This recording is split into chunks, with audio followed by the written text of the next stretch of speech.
Bem-vindos ao Assunto Vinho. Hoje eu selecionei 3 grandes vinhos produzidos na Serra Gaúcha. Vinhos que talvez você não conheça, porque eles não são de grandes produtores. Bom, recentemente a gente esteve lá visitando várias vinícolas. E eu selecionei esses 3 que se destacaram dentre os vários que a gente provou por lá, né? E hoje eu vou explicar cada um deles para vocês. Depois eu vou, como sempre, degustá-los às cegas, né? Quem é o melhor? Quais as diferenças entre eles? Quem vai se destacar aqui?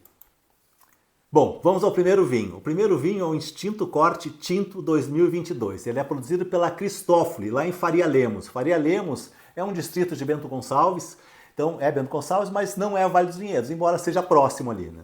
As uvas são Melô e Taná, com predominância da Melô, né? Melô, sem dúvida, é a uva que faz mais sucesso lá na Serra Gaúcha, né? Tanto lá a denominação Vale dos Vinhedos, o vinho, para ser DO Vale dos Vinhedos, tem que ter pelo menos 60% Merlot, né? E vocês já conhecem, né? Grandes vinhos brasileiros feitos com essa uva. E bom, e tem a Taná junto com ela aqui. Esse vinho eles produzem 3.000 garrafas, então produção pequena, vocês vão ver os vinhos de hoje são assim, né? São vinícolas menores e a gente está pegando alguns grandes vinhos deles, né? Esse vinho tem 14% de álcool. Eles falam que fazem a descuba por gravidade. O que é descuba por gravidade? Bom, na hora que o vinho foi lá, colocou para fermentar, fermentou naqueles grandes tonéis lá, acabou a fermentação, muitos deles vão passar então por barricas de carvalho. Como que eles levam o vinho desse tanque lá de inox, onde fermentou, para essa barrica de carvalho? Normalmente colocam um cano lá, colocam uma bomba e a bomba empurra lá aquele vinho, né? Só que essa bomba, ela cria um turbilhão lá com o vinho, ele se agita muito, aumenta o contato do vinho com o oxigênio, então isso ajuda a dar uma oxidadinha lá no vinho, é de leve, mas dá, né? E quando faz, o que é desculpa por gravidade? É fazer esse processo que eu falei, só que sem usar bomba. Como é que faz isso então? Bom, para fazer isso, os tanques de fermentor tem que estar num nível mais alto do que onde estão as barricas, porque é só colocar um cano e fazer essa desculpa por gravidade, né? Aí não tem aquele turbilhão todo, então é bom para preservar o vinho. Esse vinho ficou 12 meses em barricas de carvalho francês de média tosta. Bom, é normal quando se faz a barrica dar uma tostada por dentro, é muito normal. Tem algumas que não são tostadas, mas eu diria que o mais normal é tostar. E essa tostagem pode ser leve, média ou alta. Quanto mais alta a tostagem, mais vai trazer aqueles aromas doces para o vinho. Por exemplo, um aroma de caramelo pode vir pela tostagem da barrica, faz uma tostagem mais forte, dá aquele queimadinho na madeira, dá aroma de caramelo lá para o vinho, né? Notas do produtor. Vai cor vermelho rubi, com toques violetas, aromas de frutas vermelhas e negras, fala que tem frutas secas, chocolate, cravo, café, chocolate, cravo, café, provavelmente vem da passagem por madeira, não necessariamente, mas provavelmente. Fala que o vinho é equilibrado, com bom volume de boca, então corpo, né? Fala que tem taninos macios, né? Então bem taninos de qualidade, né? Não é aquela amarrada radical, né? Boa acidez e persistente. Persistente quer dizer, depois que você ingerir o vinho, você fica bastante tempo sentindo os aromas dele. O preço desse vinho é R$ 269. Então vejo aí uma foto lá da entrada da Cristófoli, lá em Faria Lemos. E eles têm, na vinícola, lá, eles têm uma série de eventos que eles fazem de enoturismo. Um deles é um piquenique embaixo dos vinhedos. Então vejam essa foto aí do piquenique lá embaixo dos vinhedos, né? Aqui eu tô com a Tati, lá na vinícola, em frente ao restaurante. E vamos para o nosso segundo vinho. O nosso segundo vinho é o Peso de Terra 2022, né? O mesmo ano lá do extinto da Cristófoli. Produzido pela Dom Bernardo no Vale dos Vinhedos. Então agora aqui a gente está no Vale dos Vinhedos. É perto, como eu falei, de Faria Lemos, tudo aqui é Bento Gonçalves, né? O Vale dos Vinhedos não é só Bento Gonçalves. O Vale dos Vinhedos pega Bento Gonçalves, pega Monte Belo, pega Garibaldi. Então ele está espalhado ali em alguns municípios, né? Mas acredito aqui que é Dom Bernardo, isso aqui é Bento Gonçalves.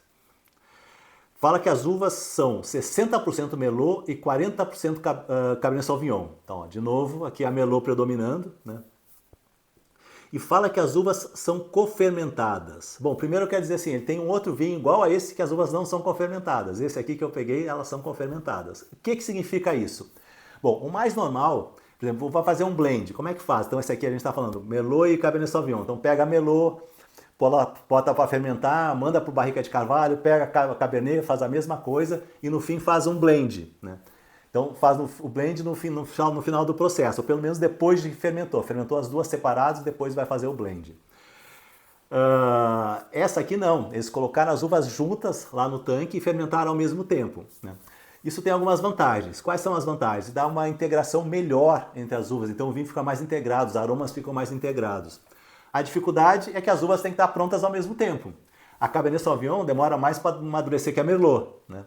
Então, para ele ter fermentado, ele tem que colher junto, né? Então ele vai ter que esticar um pouco a Merlot, adiantar um pouco a Cabernet Sauvignon. Então essa é a dificuldade. A vantagem é o processo cria um vinho mais refinado, assim. Esse vinho tem 14% de álcool. Ele ficou 20 meses em barricas novas de carvalho francês e americano. 20 meses é bastante tempo, né? Dom Bernardo investe muito em barricas de madeira, né? Então eles mandam ver na madeira, e você vê que são barricas novas. E ele fala carvalho francês e americano. O carvalho francês é mais elegante, assim, ele passa um pouco menos de aromas, são aromas um pouco mais delicados, né? O carvalho americano é mais agressivo, né? Ele passa alguns aromas mais potentes lá para o vinho, né? Então essa é a diferença entre os dois, é que ele usa os dois carvalhos. Usar os dois é bacana, porque se um dá um tipo de aroma, outro dá outro, isso dá mais complexidade para o vinho. Lembra, complexidade para o vinho é diversidade aromática. Então quanto mais diversos os aromas, mais complexo é o vinho. Então usar dois tipos de carvalho está ajudando a complexidade do vinho. Produção de 1.500 garrafas, muito pequena, como eu falei, né? São vinícolas pequenas e a gente está pegando vinhos muito bons de cada uma delas, né?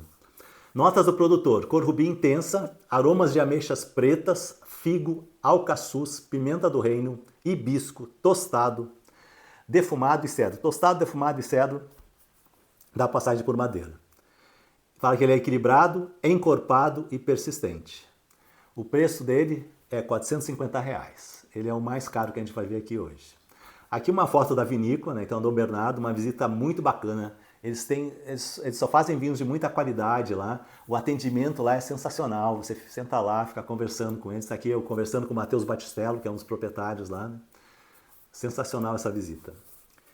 Terceiro vinho é o Dionísio 2017. Esse aqui tem uma diferença que ele é produzido pela Ravanella lá em Gramado, né? Então ele está fora ali daquela região ali de Bento Gonçalves, né? Gramado é uma região um pouco mais alta, né? Qual a diferença de o vinho estar num lugar muito alto? Quanto mais alto, primeiro mais frio é. Sendo mais frio, as noites vão ser muito frias, o vinho vai demorar mais para amadurecer. Ele demorando mais para amadurecer, ele vai preservar mais acidez, ele vai desenvolver mais aromas e ele vai desenvolver mais taninos também. O tanino precisa de tempo para ser criado, o tanino ficar na casca da uva precisa de tempo. Então, quanto mais longo o tempo de amadurecimento, mais taninos terá o vinho. Esse vinho tem 14,4% de álcool e ele é feito com as uvas Taná, lá da Campanha Gaúcha. Vejam aí nesse mapa, então eu vou mostrar aqui, ó, Taná vem bem lá do extremo sul, lá da Campanha Gaúcha. Aí depois tem um Teróldego que vem da Serra do Sudeste, que é lá para o sul do Rio Grande do Sul, mas já está um pouco mais ao norte da Campanha Gaúcha. E tem a Petit Verdot que vem do campo de cima da serra, a gente já está quase em Santa Catarina, uma região bem mais alta ainda. Bom, eu falei da altura de Gramado, mas o vinho aqui, o vinhedo não é de Gramado, né? Embora eles tenham vinhedos lá e eles fazem um teróldego lá que é muito bacana, mas o terólogo que entrou nesse vinho é o que vem lá da Serra do Sudeste. Fala que a vinificação é integral. O que é vinificação integral? É que a fermentação se dá em barricas de carvalho, né? No caso aqui em barricas de carvalho de 500 litros. Para fermentar em barricas de carvalho, tem uma complexidade um pouco maior do que fermentar naqueles grandes tonéis, porque é necessário, quando começa a fermentar, as cascas boiam e precisa que as cascas estejam em contato com o mosto para extrair das cascas tanino, cor, aromas, né? Então tem que ficar mexendo aquilo lá. No caso dessas barricas de carvalho, a gente esteve lá visitando, é bacana porque elas ficam em cima de umas roldanas e eles giram as barricas, então girando, vai manualmente ele dá uma girada nela, então tá misturando ali, né? E depois ele passa 15 meses em barricas de carvalho francês de 300 litros. Lembrando, a barrica mais normal é de 225 litros, que são aquelas barricas que são as que se usa em Bordeaux, né? Quanto maior a barrica, menos madeira vai ter para aquela quantidade de vinho, diminui a proporção de madeira, e, portanto suaviza os efeitos que a madeira passa para o vinho. Mas 300 litros também é considerado uma barrica pequena.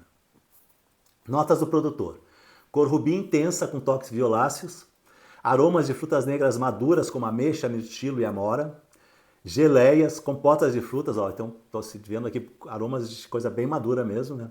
Especiarias, baunilha, chocolate, café, provavelmente da passagem pela madeira, e couro. Couro normalmente vem da evolução do vinho em garrafa, é um aroma terciário, não necessariamente, ou seja, não sempre, mas é o mais normal, né? Que seja dessa evolução do vinho que ele aparece.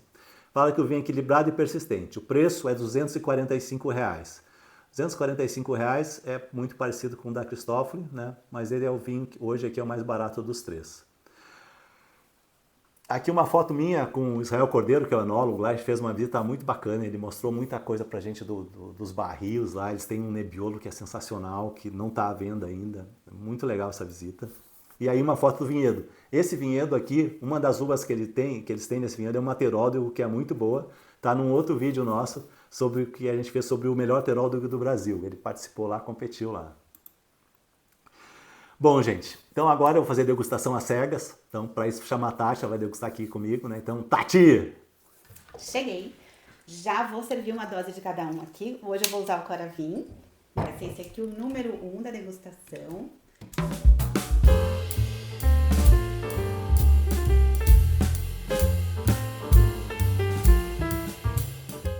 Bom, gente, estou de volta. A Tati já preparou aqui, estou com 3 taças, estão numeradas de 1 até 3, né? Então, eu vou fazer minhas anotações e acelero aí para vocês.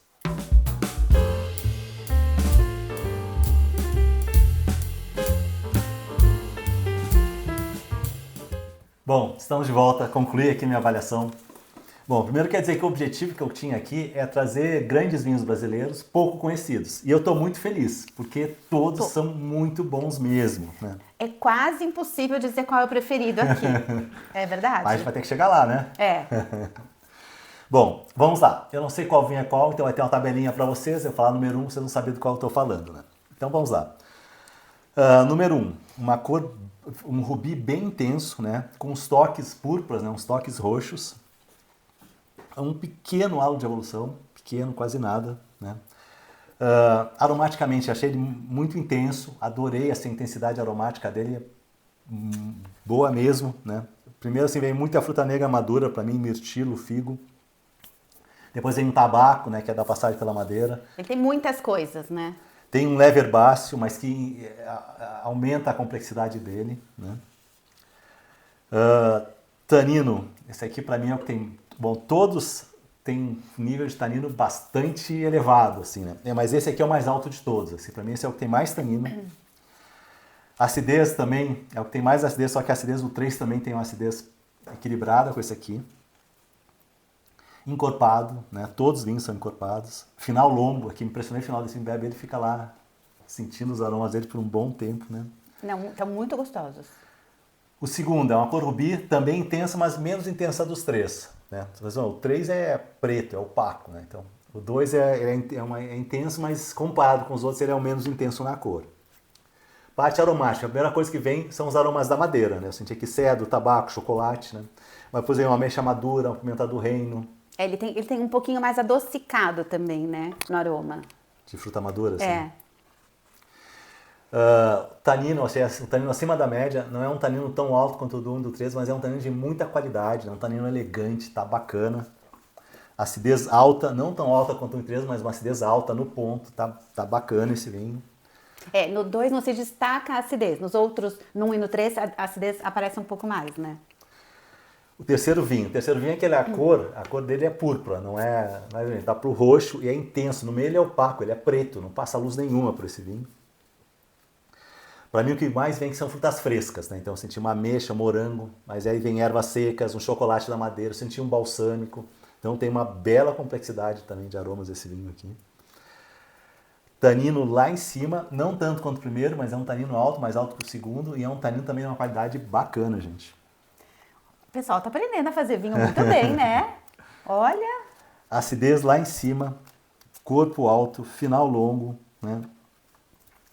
Então agora eu vou dar as conclusões aqui de cada um. O primeiro é aquele vinho, é o da estrutura. Quem gosta de tanino, acidez, é esse o vinho, é o número 1. O número 1 é o mais estruturado deles, né? Impressionante essa estrutura deles, né? O 2 é o vinho mais elegante, né? Só que ele tem muita madeira, então tem a pessoa que gosta daqueles vinhos que passam mais tempo na madeira, esse aqui é o vinho, agora é um vinho elegante, ele é muito encorpado, todos têm um álcool parecido, né? Mas eu acho que talvez aqui a acidez dele não é tão alta assim, então ele tá mais redondo que os outros, então ele fica mais elegante, assim. Todos têm 14 e pouquinho, né? E o terceiro vinho, eu adorei os taninos desse vinho, essa acidez, então pra mim dá pra ficar bebendo horas desse vinho sem parar, né? Bastante complexo, né? Então, gente, é o seguinte, O mais estruturado é o 1. Que a estrutura, esse 1 é impressionante. O 2 está muito elegante, lembrando que é aquele negócio de madeira. Pô, quer um vinho elegante, mas com a madeira se destacando, Evidente. né? Os aromas de madeira, é o 2, né? E o terceiro é aquele que eu fico lá, eu acho assim, pro meu gosto pessoal, esse terceiro eu fico bebendo horas dele aqui. O que tu achou, Tati? Eu gostei na ordem. Eu gostei 1, 2, 3. Na verdade, eu gostei muito dos 3, mas eu tenho que eleger alguma ordem, então eu falei 1, 2, 3. Bom, gente, agora aquela brincadeira de tentar adivinhar qual é qual, né? Adoro essa parte. Eu falo isso, pode ser meio divertido, assim, mas também para entenderem, né, como é que eu penso os vinhos, por que que eu acho que o que que eu vi nesse vinho que me leva a achar que é aquele lá, né? Então vamos lá. O número 1, essa super estrutura que ele tem, muito tanino, muita acidez, né? Tem 2 vinhos que o preponderante é Merlot, né? Merlot normalmente gera vinhos mais redondos, mais elegantes, né? Embora a gente só tenha um exatamente assim, mas Merlot leva esse vinho. Agora esse aqui é o mais estruturado, para mim é o mais difícil de ser o Merlot, né? Então para mim tá naquele lá que é o Taná, Terodo e o Petit Verdot. São 3 uvas assim que mandam ver na estrutura. Uma delícia esse vinho estruturado. Quem gosta tem que provar esse vinho, é imperdível. O número 2. O número 2 é a primeira coisa que vem para mim é aquela madeira, né? Então vem muita madeira e, como eu falei assim, é o mais elegante. O mais elegante, então, tenderia para o Merlot, né? Aí tem os outros 2 que são Merlot, né? Que tem a preponderância de Merlot. Mas essa madeira toda, aí me leva para o Dom Bernardo, né? O Dom Bernardo, os caras não poupam investimento em madeira, eles usam barrica de carvalho nova, americana, francesa, ficou 20 meses na barrica. Pensa quanto custa isso. É verdade, né? É muito caro. Um belo investimento. Então eu tô achando que o 2 é o Dom Bernardo, né? E o 3, que é aquele, pro meu gosto pessoal, é hoje o que eu encheria a cara aqui. Então eu tô achando que é o Christofle, né? Aquele negócio, adorei a estrutura desse vinho. Eu acho que tá no meio do caminho dos outros 2, é um muito estruturado, o outro mais redondão, assim, bacana. Esse tá mais lá no meio. Adorei esse aqui. Então vamos lá, Tati. Espera Diga aí. pra mim, quem é o número 1? Só um instante. O número 1... Espera que eu perdi a foto. Suspense. É este. Então, número 1, o Dionísio, né, da Ravanello. Então, acertei aqui. Por que eu acertei esse vinho? Por essa estrutura toda, né? Aqui é muito tanino, muita acidez, né? Isso leva muito para Taná. Aqui é Taná Teródigo, que é uma uva também muito estruturada. Petit Verdot, outra uva muito estruturada.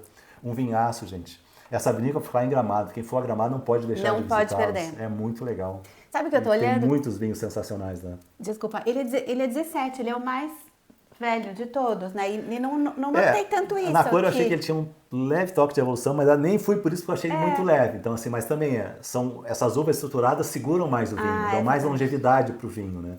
Então, por isso que não estava tão fácil pegar só pelo ano. Número 2, Tatiana. Número 2 é este. Eu adoro esse rótulo, gente. Ele parece um perfil de madeira. Eles colam um por um à mão. E tem a ver, então, com esse rótulo de madeira, né? O vinho que adora madeira. É verdade. Grande vinho, gente. Esse aqui ele tá mais equilibrado até assim que os outros, eu achei assim. Então tá mais redondo, porque ele tem um pouquinho menos estrutura. Então aquele álcool equilibra melhor. Então tá bacana. Lembrando que esse vinho é para quem é amante da madeira. E o terceiro que eu vi agora também, uma garrafa numerada de 3.000. Ó, sabia que somando aqui vai dar 7? Ela adora o número 7. Então, número 3, o Christofle. Como eu falei, gente, os 3 grandes vinhos, mas até assim, pro meu gosto pessoal, que esse aqui hoje foi destaque aqui, tá muito bacana esse vinho. Os 3 estão muito legais, gente. Acho que vocês entenderam as diferenças, né, que eu falei para vocês. E eu tô muito feliz de ter achado 3 vinhos, que eu acredito sejam menos conhecidos, né? Aliás, deixa aí pra gente se conhecer esses vinhos, né? Vai que era só a gente que não conhecia, né? Vai saber. E, pô, tem um amigo seu que você acha que vai gostar desse vídeo? Manda o link lá para ele. E deixa a sugestão aqui pra gente, que temas, que vinhos vocês gostariam que a gente trouxesse aqui, né? Conta de algum brasileiro que a gente talvez não conheça. E, pô, tá vendo nosso Instagram aí, assunto.vinho? Tem que nos seguir lá. Lá o que a gente faz? Vocês mandam as perguntas lá, a gente grava as respostas e coloca no ar. Então lá tem uma pegada um pouco diferente, mas é super bacana também, gente. E assistiu o vídeo até aqui e não tá inscrito? Pô, se inscreve aí, né? Vai, curte esse vídeo, ativa o sininho para receber a notificação lá quando sair um vídeo novo. É isso aí. Tem uma surpresa, vai ter mais de um vídeo por semana daqui a pouco. Um abraço, tchau!